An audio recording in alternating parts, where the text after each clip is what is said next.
to the world of probiotic foods. This is Cultured Food Life with your host, Donna Schwenk. Welcome, everybody, and thanks for joining me. I wanted to share with you something that I do in the fall. And every fall, it's October right now. I'm not sure when you're listening to this podcast, but it's October, the end of October, and this is the time of year when I love to make homemade vinegar. I wrap it up as Christmas presents because it takes a little while to ferment, but it's something that people really, really enjoy, and I really enjoy making, and it is super easy to make. And when the temperatures kind of cool down, when they get around 68 to 70 degrees in my house, and it can be even cooler than that, I love to make homemade vinegar. The fruit flies go away from the summertime, and it's just a really fun thing to make. Years ago, I think it was 2010, my sister gave me a vinegar pot. And you can't get that pot anymore, but I love that pot. I have used that, for over 10 years, and I make vinegar all the time. It's really good. It's nothing like the stuff at the stores. And it's also probiotic in nature too. It has a little bit of elements in it that are so good for you, and something that people really enjoy having because it tastes so good. It tastes better than any one you'll buy. And I've had a lot of people who want me to make it and want to buy it from me. But I love to make it this time of year, and you don't need a special vinegar pot. I don't think you can even get that pot I have anymore, but you could use a large glass gallon jar. Will work just fine. And it's so simple to make. You just add a few ingredients into a pot, you let it ferment, and time is the only drawback. It can take a month or two to make, so it just depends on how warm your kitchen is.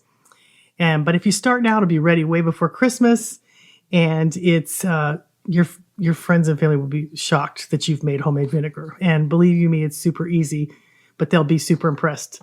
And they will love it. So my mom loves my vinegar more than anybody.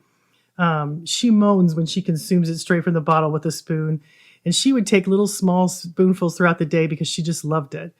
So I am making her some raspberry vinegar this year. And actually I just bottled about, 5 or 6 bottles of it. And so it's ready for her to have. And I'm excited to give it to everybody for Christmas presents too. So let me explain to you the difference between homemade vinegar and store-bought vinegar. Now, homemade vinegar is different from most store-bought vinegars like you see on the shelves. If it's homemade vinegars are unpasteurized and they're unfiltered, so you see some cloudy stuff. They call that the mother in it, and it's good bacteria and yeast, but it has other beneficial compounds. Most vinegars, if you see them on the shelves that are clear and have been pasteurized, do not have what they call the mother in it. So these pasteurized counterparts they don't have that dark cloudy substance, at the bottom of the bottle, and that's the good stuff. That's the stuff you want. It has a rich taste. It's loaded with health-giving properties, and it too is a cultured food, and it makes the best vinaigrettes and sauces. And you can just, if your pot is fermenting and you haven't bottled it yet, you can just dip into your pot and get some vinegar. And I love to deglaze a pan if I'm making dinner and I want to deglaze a pan. And you do that if your pan is warm and you add a little bit of vinegar into it.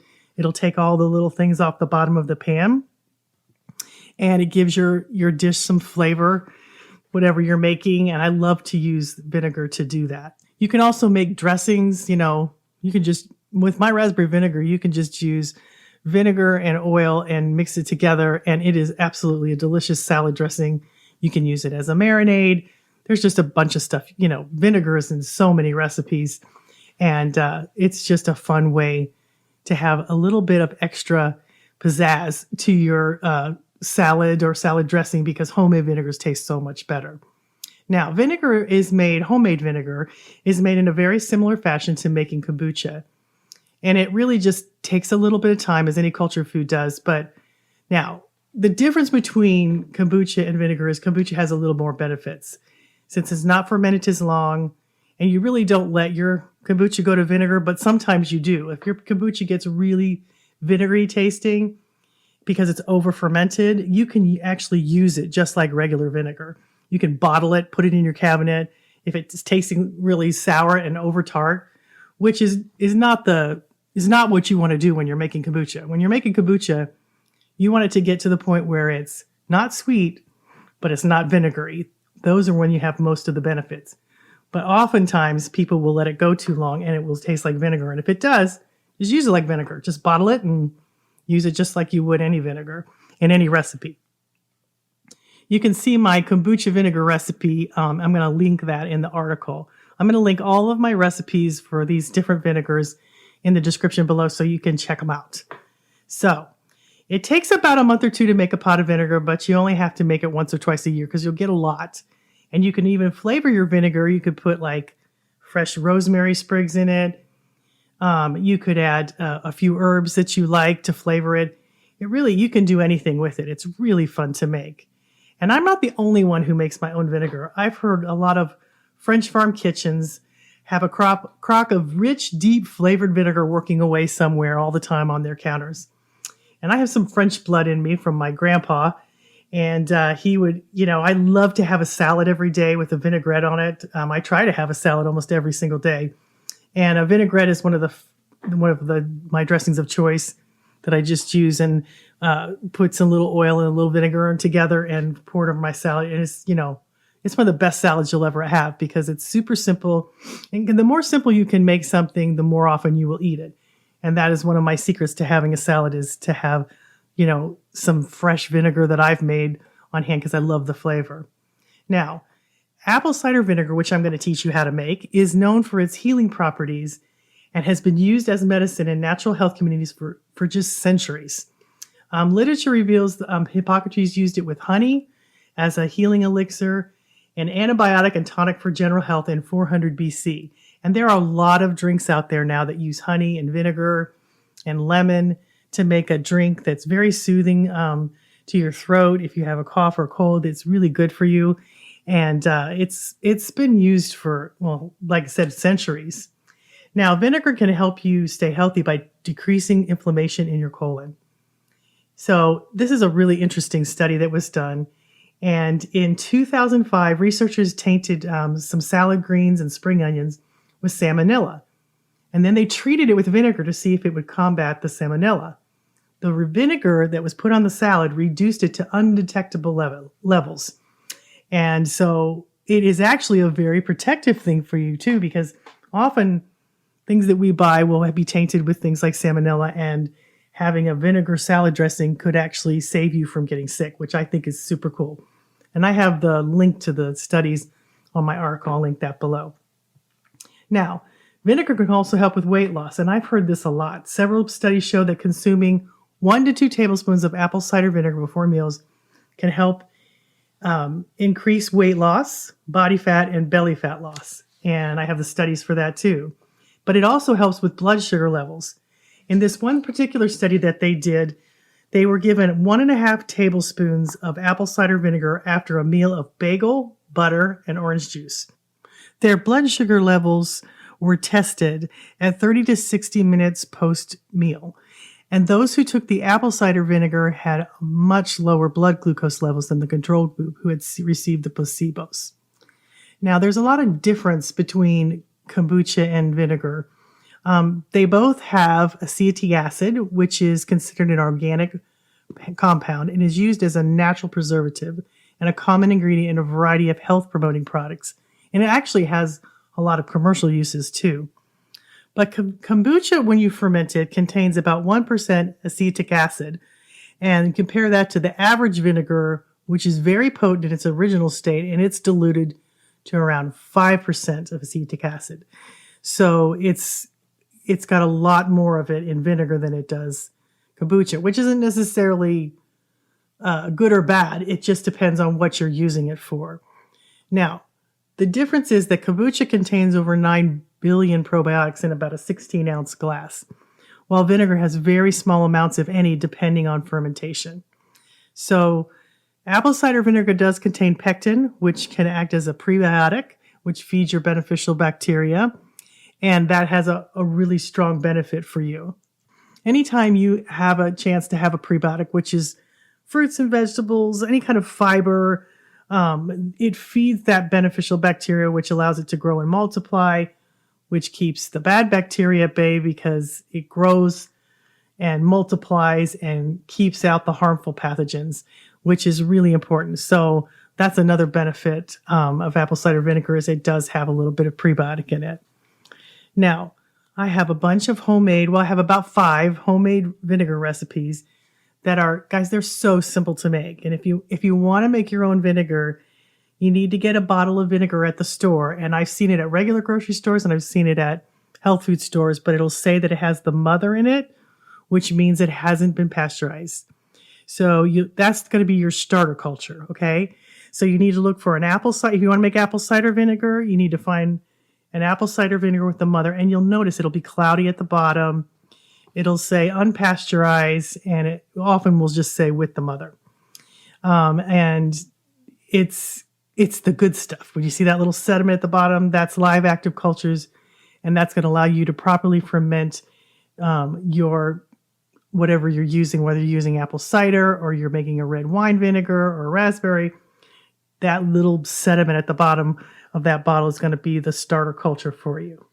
So, and then what you need to do is you need to get either, if you're going to make apple cider vinegar, you need a bottle of apple cider or a big jug of it. And if you want to make red wine vinegar, you need to get some red wine. And a lot of people, what they do is they just use leftover red wine that they didn't finish. And they can even use a bunch of different ones to use to make vinegar. It's a great way to use up your extra bottles of wine. And then you'll need a red wine vinegar bottle that you're going to buy that has the mother in it. And that will be your starter culture. And once you have that, you don't have to keep buying it. If you keep that bottled, you can use it again and again every year to make a new batch. And if you want raspberry vinegar, you can either use apple cider or I like to use red wine vinegar with the mother in it. And you'll need some fresh raspberries if you want to make that too. We even have an apple scrap vinegar that you use the leftover scraps like apple cores to make a really good, they call it apple scrap vinegar, which is basically how a lot of vinegars are made. And my new recipe with raspberries is just fantastic. And it's the prettiest color you'll ever see. And it's fun to make. So basically, let me explain to you how to make that, like one of them. Well, for instance, homemade apple cider vinegar. You get a jug of apple cider. And guys, I found some that had cinnamon in it. That made the absolute best apple cider vinegar because it had a hint of cinnamon in it. And I just absolutely loved it. And it was from a company called Lewisburg Cider Company. And so get a really good apple cider that you really like. And then you get a jar of apple cider vinegar with the mother in it at the store. And you're going to mix those two in a jug. I have the specific amounts in the recipe. You throw both of those ingredients into a jug. You cover it with a cloth and a rubber band. And you place it on your counter and you let it ferment from anywhere from, oh gosh, I've had it done in as soon as 3 weeks, or it could take 2 months. It just depends on how warm your house is, how strong your culture is, the mother culture. And what you just do is taste it. And you'll see a little almost like a SCOBY forming on top. And that is, that's the mother forming. That's really what you want. And taste it and see how it's doing. And you'll have made some delicious apple cider vinegar. And you can do some of these things, like the red wine is very similar to this one. The raspberry is a little different because you're using fresh raspberry and then you strain them out and then you let it culture. So there's a few different things. For the kombucha apple scrap vinegar is another one I have on there. And I also have kombucha vinegar on there, which is basically just over fermented kombucha. So there's a bunch to choose from, but they're fun to give as gifts. And I get cute little bottles. And then I actually use some of, I have some GT Synergy kombucha bottles, and I just take the labels off and reuse them and stick vinegar in them and put little ribbons around them for my friends and family. And it's a great way to recycle things and also have cute little Christmas presents. So anyway, but it's so good for you, and it lasts for a very long time in your cupboard, like a year or more. And it's just something wonderful to have. And to know that you made it, it's always better if you make it. It always has more beneficial properties in it. But I encourage you to give it a try, because basically what you're doing is buying 2 ingredients and sticking it in a pot. And it's really fun, and you'll get a kick out of it. And so will the people who enjoy it. So that is how you make homemade vinegar. And I think you'll really enjoy it. drop me a line on my website. You'll see a little contact button at culturedfoodlife.com. Let me know how it's doing. Send me a picture. I love that. Or send it to me on Instagram. I love those pictures, and we post them on there. Just drop me a line, tell me how it's going.